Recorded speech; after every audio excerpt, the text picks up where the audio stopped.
Bonjour à tous et bonjour d'ailleurs sur le plateau d'INSEM. Merci d'être restés avec nous. On va vous proposer de découvrir comment booster vos défenses immunitaires avant les maux de l'hiver.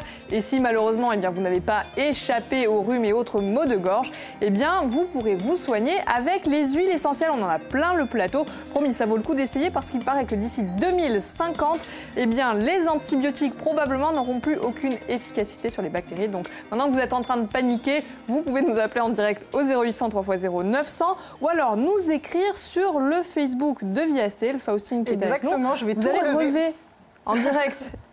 Et c'est Catherine qui est avec nous. Catherine Brémond, bonjour. Vous êtes naturopathe et phytothérapeute. Oui. Vous êtes la spécialiste des plantes, entre autres. J'essaye au moins d'en apprendre le plus possible pour le faire partager. Et donc, vous allez nous expliquer comment on va réussir à booster nos défenses immunitaires avant les rhumes et le frima de l'hiver. Qui ont déjà commencé, les rhumes. Là, de plus en plus, là, depuis quelques jours. Donc, il est grand temps de les booster, les défenses immunitaires. Donc, c'est possible déjà. C'est encore possible de faire de la prévention. On va pouvoir aussi faire du curatif. Mais actuellement, on peut encore faire de la prévention avec les huiles essentielles. Les fameuses huiles essentielles. Et quelques autres produits dérivés aussi de la phytothérapie. Pour éviter d'en arriver aux fameux antibiotiques. Voilà. Qui ne vous plaisent pas trop. On ne faut pas le dire. Chut. Non, mais c'est nécessaire parfois. Oui. Mais alors, avant d'en arriver là, qu'est-ce qu'on peut prendre ? Alors, il va y avoir plusieurs moyens, effectivement. On va pouvoir, là, donc, il y a le diffuseur qui a été installé. On va pouvoir déjà, ne serait-ce qu'en diffusion, utiliser des mélanges donc, de ce type-là pour l'immunité, où on va trouver des huiles essentielles pour... C'est pas que pour faire joli, donc. Hein. C'est pas que pour faire joli. Parce qu'il sent très... Voilà, vous ne pouvez pas sentir, mais ça sent très bon sur le plateau. Voilà. Donc, en règle générale, on va trouver toutes les huiles essentielles, donc ce qu'on appelle un peu dérivés de l'eucalyptol, qui vont sentir ça. Donc, la principale étant le Ravinsara, le Niaouli, qui sont les deux plus connus. C'est ce que j'ai. Là, effectivement, on a amené le Ravinsara. Qu'on va donc pouvoir utiliser, donc, comme je disais, dans le diffuseur. On trouvera aussi tous les pins, les sapins. Oui, hein, ça sent fort. Mais c'est très efficace, très rapidement. Et ça, c'est tous les jours, excusez-moi. Ça, alors on va le faire par exemple 20 minutes par jour pour l'atmosphère. On va pouvoir le faire 2-3 fois dans la journée à raison de 20 minutes à chaque fois en diffusion. On va assainir et la maison et ça va permettre aussi d'assainir un petit peu l'atmosphère et les poumons pour éviter les différentes maladies. Et si on a un enfant ? Alors, en dessous de 6 ans, on est... Allez, pour le grand public, on dit qu'en dessous de 6 ans, on ne les utilise pas. Après, sur conseil précis d'un aromathérapeute, d'une personne vraiment qualifiée, il peut y avoir quelques exceptions. Donc, en diffusion en particulier, on peut le faire même sur des petits, mais à condition qu'ils ne soient pas dans la pièce. D'accord. C'est-à-dire qu'on va diffuser en gros 20 minutes. On va attendre une petite demi-heure avant de pouvoir remettre l'enfant dans la pièce. Parce que là, c'est extrêmement concentré. C'est très, très fort. Donc, effectivement, c'est la différence entre l'homéopathie qui va être, par exemple, très diluée et l'huile essentielle qui est du concentré au maximum de la plante. De la plante. Voilà. Tout, Alors, Catherine, est-ce qu'on va l'utiliser pour se soigner ou est-ce que c'est un complément ? Alors, on peut prendre autre chose à côté. On peut l'utiliser pour se soigner, auquel cas on va passer soit à de l'application locale. Par exemple, on a le rhume, on va pouvoir l'appliquer directement au niveau du nez, sur les poignets, sous la voûte plantaire. Alors ça, voilà. Vous m'avez expliqué... ça vous épate. Oui, en off, que le fameux Ravinsara, d'ailleurs on va le reboucher, parce que pour soigner les maux de gorge, il fallait l'appliquer sur la plante de pied. Sur la voûte plantaire. Ça marche très bien pour plein de pathologies, en particulier en prévention, parce que la voûte plantaire est très innervée.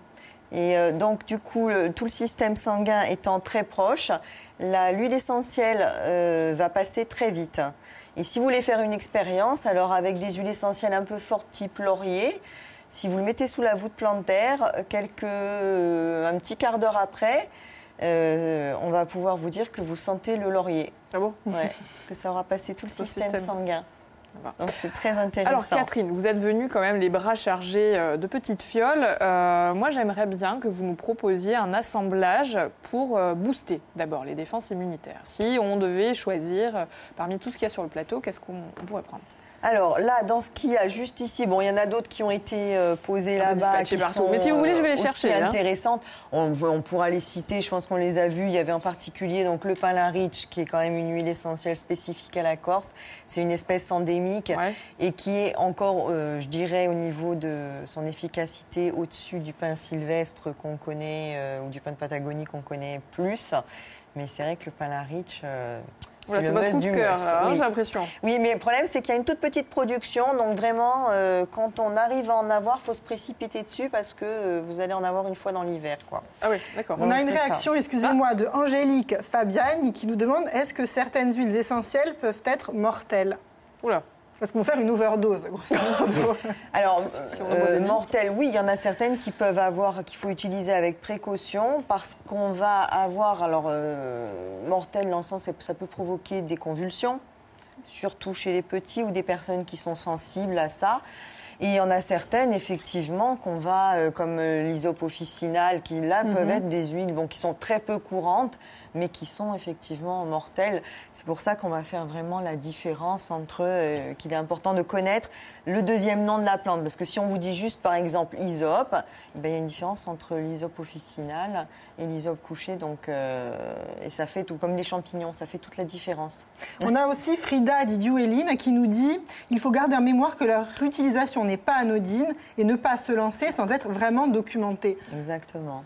Donc, d'où poser des questions, c'est important.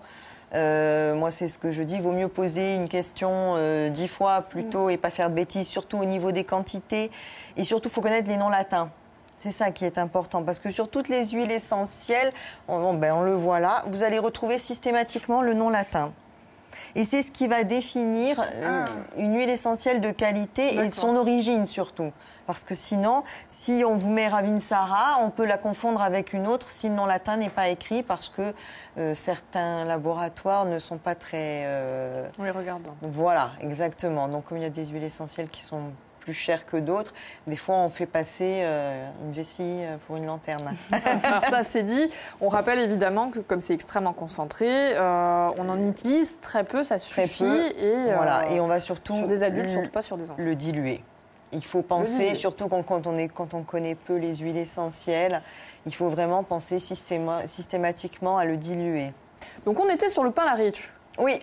En utilisation seule, le pain Rich, ça suffit pour booster ses défenses immunitaires ou on va l'associer à quelque chose? On va plutôt l'associer ou avec le Ravinsara, avec le Niaouli. Niaouli, qu'est-ce que c'est? Niaouli, il n'est pas là, mais c'est un petit peu le pendant du Ravinsara. C'est vraiment les deux boosters immunitaires. Ce sont des plantes qui sont souvent du côté de Madagascar, Nouvelle-Calédonie, Madagascar. Et ce sont des feuillus, si vous voulez. C'est la feuille qui est distillée. D'accord. Donc les propriétés, c'est quoi? Désinfectant? Propriétés, alors on va tous retrouver antiviral, antibactérien. C'est pour ça qu'on va pouvoir éventuellement l'avaler quand on est malade. Et stimulant des défenses immunitaires. Oui, parce qu'il y a plein de façons j'allais dire, de les utiliser. Oui. On connaît évidemment la solution liquide à appliquer sur un mouchoir ou sur les pieds, on a découvert ça. Mais on peut aussi les avaler. Alors, on peut les avaler, auquel cas, là, vous avez les comprimés neutres qui sont un grand classique. Voilà, donc ça, c'est déjà préparé? Non, ça, c'est un comprimé que vous allez avoir comme ça. Et vous allez prendre votre huile essentielle. En général, il faut 2 gouttes, en espérant que j'en mette pas trop à côté. Oui, c'est pour ça que le verseur est parfait. Hein. Donc, vous allez laisser l'huile essentielle s'imbiber dessus. Et après, vous allez pouvoir l'avaler avec un verre d'eau. Ça peut être fait aussi dans du miel. Donc, on met les 2 gouttes et après, ou on l'avale directement. Ça peut être... C'est peut-être plus agréable avec du miel, parce que c'est quand même très fort. Hein. Après, justement, c'est plus difficile quand c'est avec du miel, parce que ça reste plus en bouche. Ah, ça, c'est le Par pire. contre, le côté sucré ressort et aide à faire passer le goût qui est particulier, quand même. Mais qui est très puissant. Systématiquement, vous allez trouver ça, ça va vraiment être très puissant. Cela dit, on peut l'utiliser en cuisine aussi. Voilà. Aucune vertu thérapeutique. Complètement. En cuisine, c'est très bon. Et après, vous allez pouvoir également donc l'utiliser dans une huile végétale. Donc là, j'en ai amené un petit peu. Donc les huiles végétales classiques, ça va être la noisette, le noyau d'abricot. Là, vous devez avoir la noisette en grand modèle. Oui, c'est un grand modèle. Voilà, pour avaler. Donc ça peut être de l'huile d'olive aussi, tout simplement, de cuisine. Ça, il n'y a pas de. On peut mettre le faire. Et vous allez mettre vos 2 gouttes dans l'huile végétale et les avaler aussi également. Alors, je vous parlais des maux de l'hiver. Le premier étant quand même, et le principal, la goutte. La goutte au nez. La goutte au nez, c'est terrible. Donc, vous avez une espèce des petits d'applicateur. Voilà. On connaît, je sais pas, on n'a pas le droit de citer de marque, mais c'est pas grave, les choses type Vicks, etc. Enfin, vous voyez là. C'est ça. Ou équivalent. Donc là, on va pouvoir le faire soi-même. Ouais. Donc là, vous allez avoir la mèche sur laquelle que vous allez imbiber avec un mélange d'huile essentielle. Donc par exemple, voilà, une sorte de bout de coton, 20 gouttes que vous allez mettre. 20 gouttes. Mais alors, 20 gouttes de l'avantage, voilà. Alors pour on va partir la goutte sur le Rabi Sarah. Encore. L'eucalyptus. Ouais. Très bon, l'eucalyptus. L'amande poivrée qui va vraiment aider à dégager. On la mettra en plus petite quantité. Donc après, vous faites votre assemblage, vous le fermez et vous pouvez le respirer plusieurs fois par jour au quotidien. L'avantage de ce genre de petites choses, c'est qu'on va pouvoir aussi, alors là, dans un autre répertoire, pouvoir l'utiliser pour tout ce qui est problème. Alors ça peut être de sommeil, ça peut être comme coupe-faim, ça peut être pour le stress également. Et ça permet d'avoir le petite chose qui se balade toute la journée avec soi dans le sac à main. Et voilà, pour traiter les problèmes du quotidien. Et donc, on va vraiment pouvoir choisir son propre mélange en fonction de ses affinités et de la pathologie qu'on veut soigner. Alors, est-ce qu'il vaut mieux éviter si on a un terrain un petit peu allergique ou au contraire, c'est le choix qu'il faut faire quand alors, pour les allergies sensible. Cutanées, on va éviter. Parce que même en la diluant, donc avec une huile pour appliquer sur des peaux très sensibles, on va y faire très attention. Par contre, à côté de ça, on va pouvoir justement dans toutes les pathologies type psoriasis, eczéma, avec certaines huiles essentielles, on va pouvoir les soigner facilement. Il y a juste une dernière réaction de Jean-Simon Barthes qui nous dit « Moi, j'ai essayé, résultat néant ». Pourquoi certaines personnes disent que ça ne marche pas ? Alors, il y a plus d'abord parce que ça peut ne pas fonctionner. Ça, c'est, il y a des gens qui sont réactifs à l'homéopathie, d'autres pas.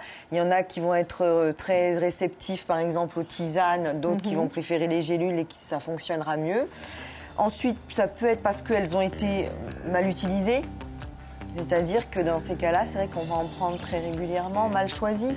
Parce qu'effectivement, si on a une bronchite et qu'on utilise, par exemple, de l'eucalyptus radiata, c'est pas l'huile essentielle qui va être la plus adaptée.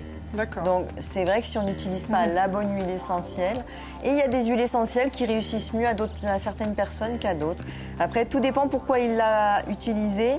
On va être obligé. Pardon. Mais voilà. Catherine, vous savez quoi? On vous donne rendez-vous très vite. Comme ça, on poursuivra sur comment se soigner grâce aux plantes. En tout cas, je vous remercie. Je vous donne rendez-vous demain à Faustine, vous aussi également, pour parler lien social, tous les services qui sont proposés aux personnes âgées dans le rural. Voilà, il n'y a pas de essentiel. Bon après-midi, à demain.